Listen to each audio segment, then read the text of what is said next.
Hello YouTube, this is Alexander again, sorry for the mess. Today I want to talk about those kind of RC system cars, and I sometimes use those kind of toy to play with my nephews and my brother because this is a nice hobby. And of course when you use those kind of car, you sometimes need these old technology battery which are nickel metal hydride and nickel cadmium, I think. And those kind of battery, despite the fact that they are quite old now, are still usable on those kind of RC cars, and they work very well. And to charge it, you need this kind of charger. And this one uses a classical transformer on it, which is very sturdy on the time, and it never fell. So the problem is if you have electronic model of this one, which is actually this one, the Ultra Power UP4AC-N Fast Charger, and able to provide different current, able to charge nickel metal hydride and nickel cadmium batteries. You can use 1 amp, 2 amp and 3 amp according the time you need to charge your battery. And unfortunately this one was dead. I was using this charger a lot because I was playing with this RC car and trying some tweaks and other stuff on it, and unfortunately if this one was perfectly working, this one becomes dead after some days of charging. And I tried to understand what happened with this charger, and I'm going to try to explain what happened with this charger. Actually, I'm just trying to make it this video in one single shot because it's the evening, I'm a little bit tired. So first, there was a smell of bad epoxy burning. Something was very hot in this PCB, and the device failed. So I dismounted 3 days ago, and I tried to understand what happened. So if you look the front of this device, you can see the switching. The switching which provides to you to choose between 3 different speed of discharge, sorry for the focus, and the status, and if you look the back of the box, you can see something interesting. It's written that there is an output of 13 volt VDC with a maximum of 20 watts, and this output is actually the voltage you will find on the secondary of this transformer. So it uses a buck converter. Yes, this is a buck converter with a very sophisticated processing here, as you can see. All this part here and this little chip are used to charge the battery, and you can choose different cell between from 4 and 8 cell, you can see here. And this is a special charge for nickel metal hydride and nickel cadmium, because you don't specially need balancing between cells like you usually do with lithium cell battery. This is a nice thing with cadmium and nickel metal hydride. And actually there is a very sophisticated part here to ensure the charging process of your batteries. And you can see here there is a shunt which is used to analyze the current, the rising current, because those kind of charger use a rise of current to analyze the end of or the start of the charge actually. And I was focused my attention about first the power supply, which is here. This is the power supply section, and the power supply section is made by a little integrated circuit, which is absolutely impossible to find, because firstly I was used an oscilloscope to find a signal coming from this chip to the MOSFET, which is soldered here, but actually there was absolutely no signal on it. This chip is supplied by resistance network here coming from the bridge rectifier and the capacitor, and it helps the power supply to switch on, and it uses a secondary wiring from the transformer to sustain the process. Firstly, I was misled because this little integrated circuit was enabled to provide a signal to the MOSFET, which is here actually. So the resistor network, which is here, is coming from the positive of this bridge rectifier after the capacitors, or the main capacitors here, high voltage main capacitors, and it helps the power supply to start. After starting the power supply, there is a second wiring here specially made to sustain the switching effect and driving the MOSFET. So with the scope, I didn't find any signal coming from this integrated circuit, which is absolutely impossible to find on the net. Actually, you need a sustained power supply.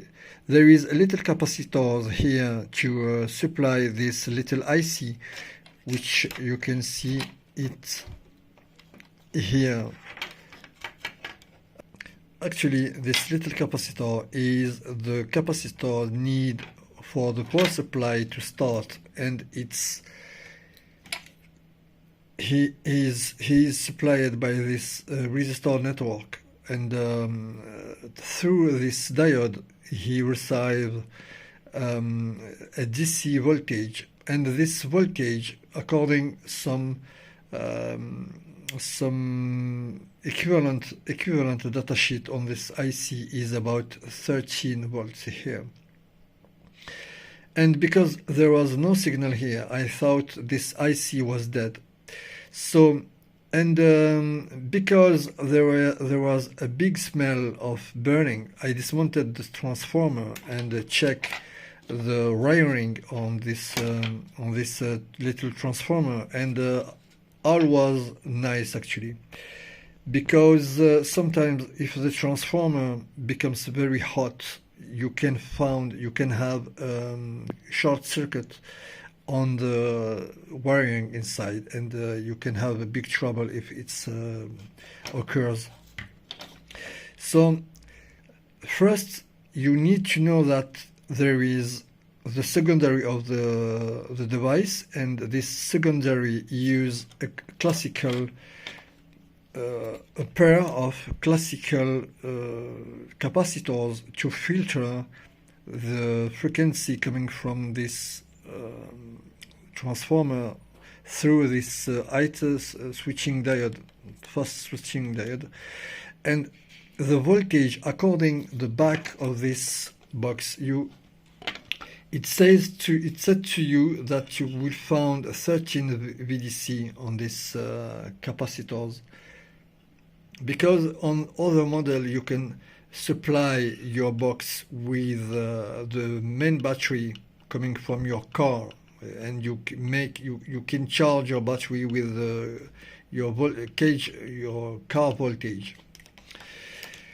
So to analyze the secondary of this power supply, which is the computing of this charger, I used this power supply tweaked on 30 volts like this, and soldered some wire on the capacitor here, and after doing that I saw the LED switching, so it told me that the second part of this PCB was not dead, and because this part, if this part is dead, it will be very, very hard and a real pain in the neck to try to understand how it's made and try to find some trouble on that.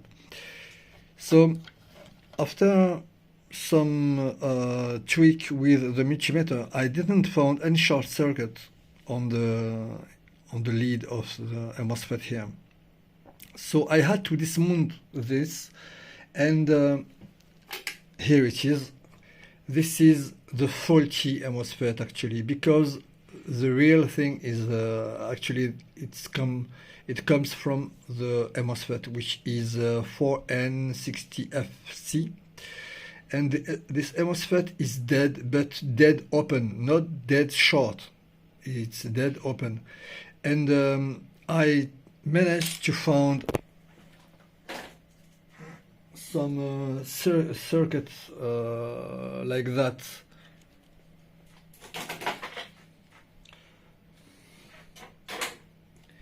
Sorry, circuit like that, and I dismounted an MOSFET from this PCB, which was actually better than the old one, and I soldered it.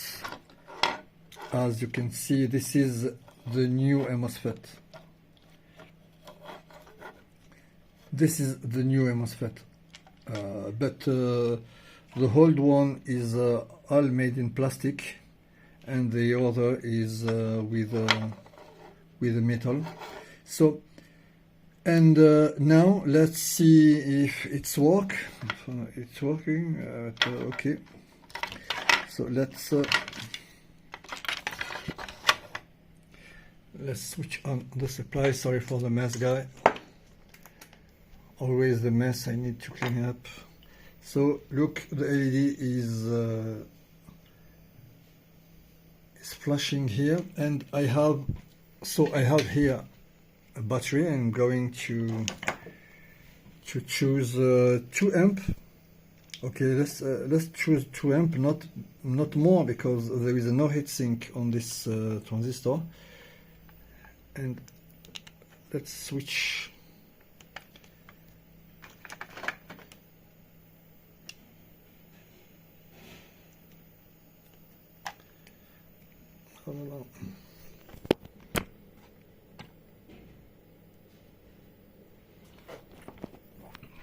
Okay, so now the LED is continuously red.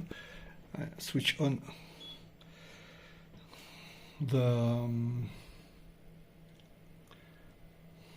and so let's see if we found something on the output of this little IC.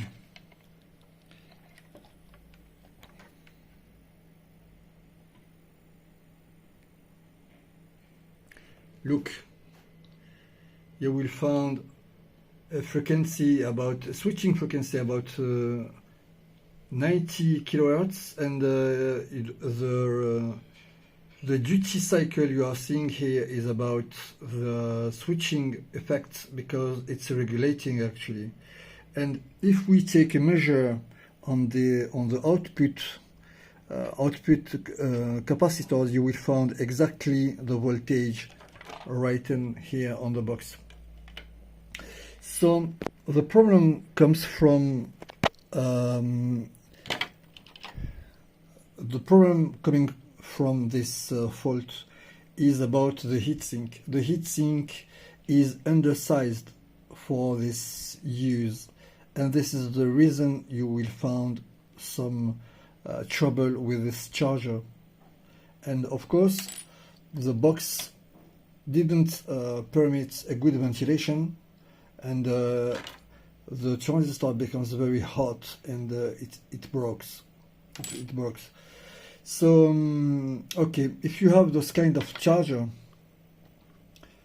UP4AC-N Fast Charger, nickel metal hydride, nickel cadmium. You can wait, you can expect from it, if you use it sometimes, that it failed after a long use of charging.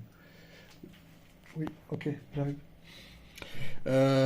okay, that's all. And you see now, because the power supply is sustained by the good process, you will find here the switching power supply correct, and the signal is correct. This is the signal driving the MOSFET actually, according the regulating process need to charge this battery, and you will have a consumption on this power supply also. So okay, so it remains to me to find another heatsink more bigger than this one, and it will be a nice thing now to repair this nice charger, despite the fact this charger is not so expensive. It costs about $13, so something like that, but it's better to repair it. It costs me absolutely nothing, because the MOSFET working on this PCB comes from trash. So okay, I hope you like this video, and see you soon.